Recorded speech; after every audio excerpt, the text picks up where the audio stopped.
Alright, here's the latest video. A little quick take on this Penney Frankenstein radio. This is an old AM only radio that I've taken the guts out, replaced it with a Cobra 148 GTL.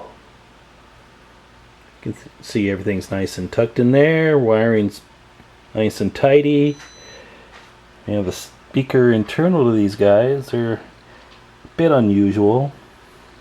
Over here we have the Meanwell power supply. I always recommend a Meanwell power supply for these units, as they seem to be a little quieter than those other cheap ones. Back here you can see this was the last thing we installed. This is an Expo 100 kit. It's basically a 3-position switch with crystals on there to give you 3 bands of 40. Unfortunately, I had to put this on the back of the radio because of the front. All the knobs and switches were pretty much used by this sideband radio. Alright, I think it's time for the reveal. What do you think?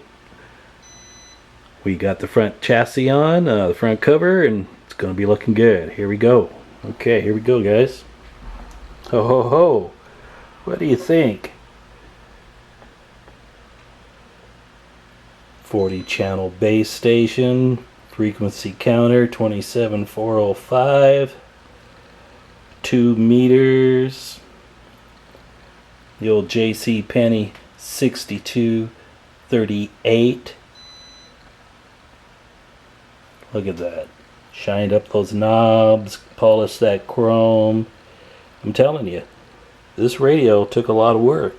Looks pretty good, but I would state this is just as good as a Cobra 2000. Got the built-in frequency counter, the 148 chassis, all the controls, dual meters. Yep, this thing is sweet.